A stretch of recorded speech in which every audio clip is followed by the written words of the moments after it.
ሰላም ሰላም ውድና የተከበራችሁ ቤተሰቦቼ በጣም የደነቀኝና በቃ ሳየው የሆነ ሳነበው የሆነ እንትን ያለኝን ነገር ነው ይዤላችሁ የመጣሁት። ኢትዮጵያውያን ኤርትራውያን ወዳጅ ወገኖቼ እንኳን ሰላም መጣችሁ ወደ እኔ ቤት። እግዚአብሔር ያክብርልኝ፣ ክፉ አይንካችሁ፣ ያሰባችሁበት ድረሱ፣ የማታ እንጀራ ይስጣችሁ፣ ዘራችሁ ይባረክ፣ እግዚአብሔር ያክብርልኝ። የውሻ ምላስ ወይንም ቱልት የሚባል እኛ ደግሞ የቃቃ ጎመን ብለን እቃ የምንጫወትበት ልጅ ሆነን ማለት ነው። እዚህ ሀገር ደግሞ ህንድቤ ይሉታል። በነጭ ሽንኩርት በቀይ ሽንኩርት ተቁላልቶ ምናምን ተቀቅሎ ተጨምቆ ውሃው ይሰራልና ይበላል ማለት ነው። በጣም ቆንጆ ነው። ካልሲየም ቫይታሚን ዲ ምናምን አለው። በጣም ቆንጆ ነገር ነው በነገራችን ላይ። እንዳውም ጨምቀው ቀቅለው ውሃውን ጨምቀው የሚደፉት ማለት ነው። በጣም በውስጡ ያለው ማዕድን ብዙ ስለሆነ ነው ይመስለኛል።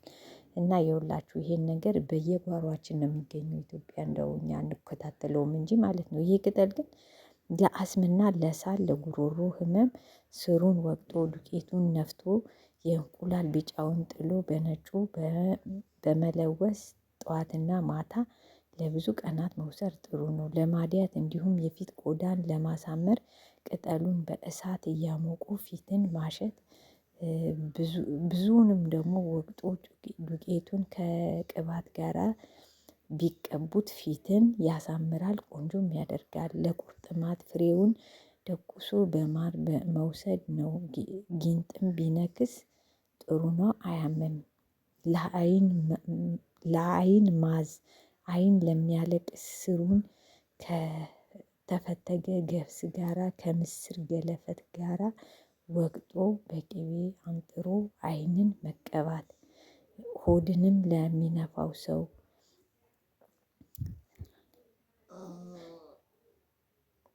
ስሩን ወቅጦ ዱቄቱን በማር ወይንም በወተት መጠጣት ጥሩ ነው። ለሽንት ማጥ ማለት ሽንት አልሸና ላለ ሰው ለሽንት ፊኛ ለማጽዳት ለኩላሊት ጠጠር ኃይለኛ መፍትሄ ነው። ስሩን በውሃ ቀቅሎ አጥሎ ከርቤ እንኳን እኔ አላውቀውም። እኔ ብዙም ይሄን ነገር ከከርቤ ጋር መጠጣት ጥሩ ነው። የኩላሊት ጠጠርን ያወጣል። ይህ ወርቅና ጥበብ ነው። ሪህ በሽታ ጥሩ መፍትሄ ነው። በመደቆስ ዱቄቱን ስሩን በመደቆስ ዱቄቱን በሱፍ ውሃ መጠጣት በጣም ጥሩ ነው። ማሳሰቢያ ግን ይህ እጽዋት ምንም አይነት መርዛማ በውስጡ የለውም። ትልቁ መጠናችን ግን አንድ ብርጭቆ ብቻ ቢሆን ይመረጣል። የሚገርማችሁ ማለት ነው ይሄ እዚህ ሽንድቤ እያሉ ይጠቀሙታል። እንደ ጎመን ነው ብዛት ነው የሚገዛው ሲመጣ ማለት ነው። እና በጣም ነው ይቀቅሉና ተጨምቆ ምን ብሎ በሽንኩርት በነጭ ሽንኩርት ምናምን የሚሰራው ነገር ነው ሎሚ ተጨምሮበት። የዚህ ሀገር የአረብ ሀገራት የሚጣል ነገር የለም። እኛ ጋር ኢትዮጵያ ነው እንጂ አረብ ሀገራት የሚጣል ነገር የሚወድቅ ነገር የለም። ቅጠላ ቅጠል በጣም ነው የሚበሉት። በጣም በጣም እኛ ግን ብናየው ራሱ እንትን አንልም። አንዳንዴ በርግጥ እኛ እንደውም ኢትዮጵያውያን አሁን ነው ትንሽ እየመጣ ያለው እንጂ አጉል በሽታ ካንሰር ምናምን ህዝባችንን ድንገት እየገደለ ያለ በጣም ከሚባለው በላይ እኛ እንደዚህ አይነት ነገር አያጠቃንም። እንደውም እነሱን ያጠቃቸዋል። ግን እንደዚህ አይነት ቅጠላ ቅጠሎች በጣም ነው የሚበሉት። በእርጥቡም ይበላሉ። እንስላል አሁን እኛ አንጠቀመውም እዚህ ሀገር እንስላል ይበላሉ። ሳማ እንደ ሻይ አፍልተው እንደ እንትን ፊጦ እንትኑን ቅጠሉን ነው የሚበሉት። ቅጠሉን ገና ተዘርቶ ሳይበቅል የበቀለውን ቅጠሉን ነው ፌጦ ራሱ የሚበሉት። እና የማይበሉት ነገር የለም። እኛ በዱቄቱን እኛ ፌጦ ወቅጠን መድሃኒት ነው። ጥንት አያቶቻችን በአያቶቻችን ጊዜ ነው እንጂ አሁንም አቤት ፌጦ ይገኛል። እና ውድና የተከበራችሁ ቤተሰቦቼ ይሄ እንደዚህ በጓሯችን ይሄ ቅጠሉን የምታዩትን ነገር ምን ያህል ጥቅም እንዳለው እንግዲህ አያችሁ አይደለ?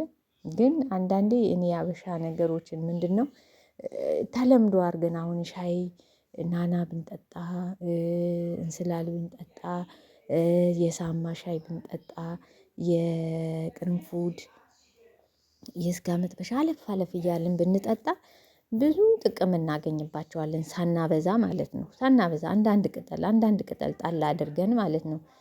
ጨጓራ ያለባችሁ ግን ተጠንቀቁ። እንዲህ አይነት ነገሮች እኔ ጨጓራ ስላለብኝ ብዙም አልጠቀምም እና ተጠቃሚ አይደለሁም። ግን እጠቀማለሁ ጨጓራዬን ስለሚያሳመኝ አቆማለሁ።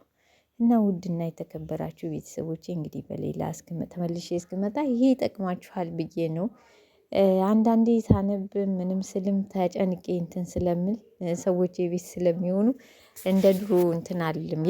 ከድሮ የባሰ የወረደ አድርጌ ነው። ግን እንደው ጥቅሟን ቅጠሏን አይታችሁ እንኳን ትጠቀሙበታላችሁ። ከመቶ አንድ ሰው ቢጠቀምበት ብዬ ነው። ውድና የተከበራችሁ ቤተሰቦቼ እንግዲህ በሌላ ቪዲዮ መለስ ብዬ እስክመጣ ድረስ ሰላም ሰንብቱ። በእኛ በኢትዮጵያ የውሻ መላስ ወይንም ቱልት ይሉታል። በአረብ ሀገራት ደግሞ ያላችሁ ህንድቤ የሚባለው ማለት ነው። ቸር ሰንብቱ።